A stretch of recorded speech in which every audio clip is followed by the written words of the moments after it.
Doctor Homi Bhabha परीक्षेसाठी आपण विज्ञान या विषयाचं हे व्हिडिओ सिरीज चालू केली होती. त्यामधील दुसरा व्हिडिओ चालू करत आहे. पहिल्या व्हिडिओमध्ये आपण गतीचे नियमचे काही महत्त्वाचे पॉइंट्स बघितले होते. आता दुसऱ्या व्हिडिओमध्ये आपण ते कंटिन्यू करू.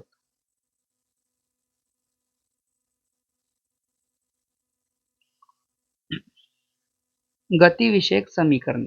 आपल्याला आता गतिविषयक समीकरणे बघायची. यांना इंग्लिशमध्ये गतिविषयक समीकरणेला इक्वेशन ऑफ मोशन म्हणतात.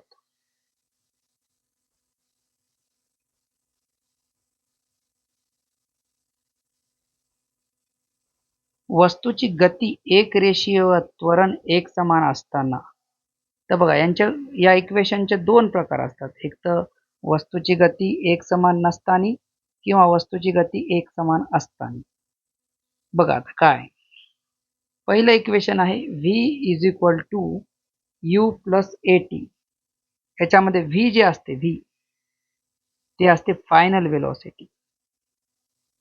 सगळ्या चिन्हाचे नाव लक्षात ठेवा.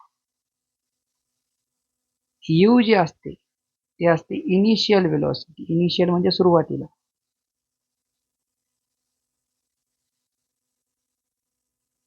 u झालं आणि v झालं. त्याच्यानंतर जे a असते ते असते ॲक्सेलरेशन म्हणजे त्वरण.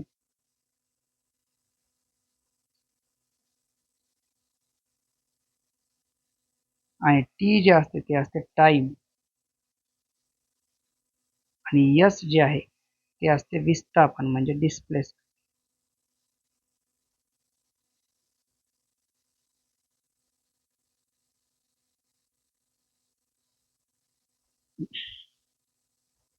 फायनल वेलोसिटी बरोबर इनिशियल वेलोसिटी प्लस ॲक्सेलरेशन गुणिले टाइम. विस्थापन बरोबर इनिशियल वेलोसिटी म्हणजे सुरुवातीची वेलोसिटी गुणिले टाइम अधिक 1/2 गुणिले a म्हणजे ॲक्सेलरेशन गुणिले t चा वर्ग म्हणजे टाइमचा वर्ग. कोणाचा टाइम हे आहे विस्थापन काल संबंध. या साईडला विस्थापन आहे, या साईडला टाइम म्हणजे काल आहे. हे आहे वेग म्हणजे वेलोसिटी काल संबंध. या साईडला वेग, या साईडला टाइम. शेवटचा आहे v चा वर्ग बरोबर u चा वर्ग प्लस 2as. v चा वर्ग म्हणजे फायनल वेलोसिटीचा वर्ग बरोबर इनिशियल वेलोसिटीचा वर्ग प्लस 2 गुणिले ॲक्सेलरेशन गुणिले s म्हणजे डिस्प्लेसमेंट. हे सगळे सूत्र पाठच करून टाकायचे आहेत.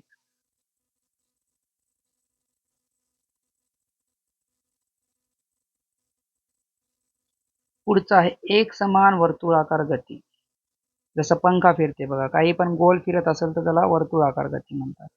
पण एक समान वर्तुळाकार गती म्हणजे काय, जेव्हा एखादी वस्तू एक समान चालीसह, चाली म्हणजे स्पीडसह वर्तुळाकार मार्गाने जाते तेव्हा त्या गतीला एक समान वर्तुळाकार गती म्हणतात.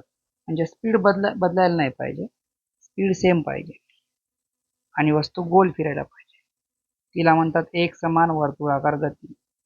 ही त्वरणित गती होय. त्वरण म्हणजे काय असते, वेलोसिटी चेंज व्हायला पाहिजे. काय चेंज व्हायला पाहिजे, वेलोसिटी. आणि आपण आता म्हणालो की चाल सेम राहायला पाहिजे. चाल म्हणजे स्पीड, स्पीड सेम राहते पण वेलोसिटी कशामुळे बदलते, कारण गोल फिरताना वस्तूची काय बदलते, दिशा बदलते. दिशा बदलते म्हणून वेलोसिटी बदलते. वेलोसिटी बदलण्यालाच त्वरण म्हणतात. म्हणून ही त्वरणित गती आहे.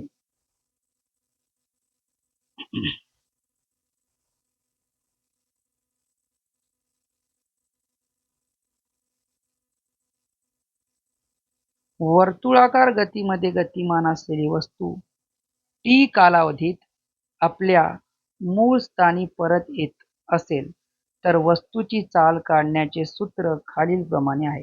बघा, कोणी जर वर्तुळाकार गतीमध्ये वर्तुळाकार कक्षेत फिरत असेल आणि इथून या पॉइंटून निघालं मग पूर्ण फिरून वापस यायला त्याला टी वेळ लागला. पूर्ण फिरून वापस तिथं यायला किती वेळ लागला, टी. तर चाल म्हणजेच आपल्याला काय, v म्हणजे इथं चाल आहे, वेलोसिटी नाही हा, स्पीड. स्पीड काढायचं असेल ते पूर्ण फिरलं तेवढं काढावं लागते. पूर्ण फिरलं म्हणजे काय फिरलं, वर्तुळाचा परीघ फिरलं. परिघचं सूत्र काय? 2 पाय r. हे एवढं फिरलं म्हणजे वर्तुळाचा परिघ फिरलं. परिघचं सूत्र असते 2 पाय r भागिले t. आणि इथं r म्हणजे काय असते? वर्तुळाची त्रिज्या. ह्या वर्तुळाची त्रिज्या म्हणजे रेडियस. हे सूत्र पाठ करा. वर्तुळाकार गतीमध्ये चाल बरोबर, चाल म्हणजे स्पीड, त्याचा v चिन्ह वापरतात, वेलॉसिटी.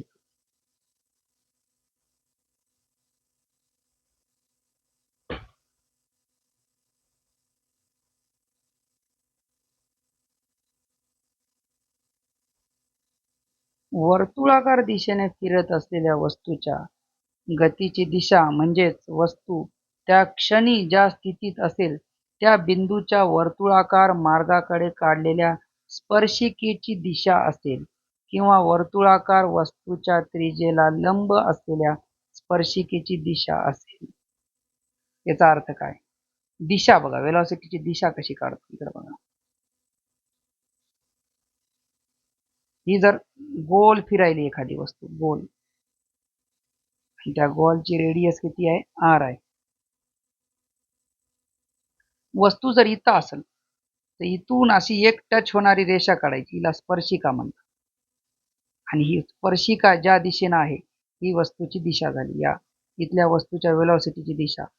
वेलॉसिटी म्हणजे वेग, वेगाला दिशा असते. आणि इथं जिथं आहे ती वस्तू तिथून काय काढायची? स्पर्शिका.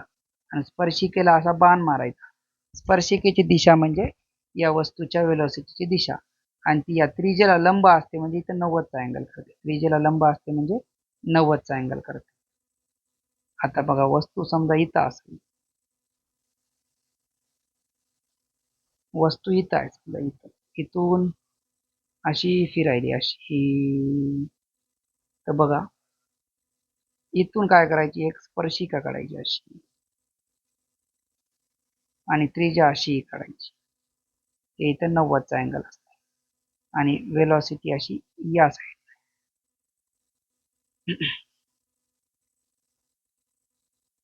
पुढचा पॉइंट बघा, न्यूटनचा गतिविषयक पहिला नियम. न्यूटनचा गतिविषयक पहिला नियम काय म्हणते? जर एखाद्या वस्तूवर कोणतेही बाह्य असंतुलित बल कार्यरत नसेल तर तिच्या विराम अवस्थेत किंवा सरळ रेषेतील एकसमान गतीमध्ये सातत्य राहते. न्यूटनच्या गतिविषयक पहिल्या नियमाला जडत्वाचा नियम म्हणतात. याला काय म्हणतात? जडत्वाचा. ऐका, एखादी वस्तू आहे, आता ही इथं जर थांबलेली असेल तर जोपर्यंत बाहेरून तुम्ही बल लावत नाही, बाहेरून जर काही बल लावला नाही तोपर्यंत इथंच थांबलेली राहते. म्हणजे बघा, ऐका, थांबलेली वस्तू थांबलेलीच राहते जोपर्यंत बाहेरून बल लावत नाही. पण ही जर ऑलरेडी गतीमध्ये असेल, ही वस्तू जर ऑलरेडी गतीमध्ये असेल तर हिला थांबवायलाही बल लावावं लागते, नाही तर थांबतच नाही, नाही तर ही जातच राहते त्याच गतीनं जातच राहते. तर लक्षात ठेवा, थांबलेली वस्तू हलवायला बल लावावं लागते, गतीमधली वस्तू थांबवायला बल लावावं लागते, गती वाढवायची असेल तर बल लावावं लागते, गती कमी करायची असेल तर बल लावावं लागते, किंवा वस्तूची दिशा बदलायची असेल तरी बल लावावं लागते. हे न्यूटनचा गतिविषयक पहिला नियम म्हणतो. परत ऐका, थांबलेल्या वस्तूला गतीमध्ये न्यायचं असेल तर बल लावावं लागते, पहिला पॉइंट. दुसरा पॉइंट, गतीमध्ये वस्तू असेल तर तिला थांबवायसाठी बल लावावं लागते. तिसरा पॉइंट, जर वस्तूची गती वाढवायची असेल तर बल लावावं लागते. चौथा, जर वस्तूची गती कमी करायची असेल तर बल लावावं लागते.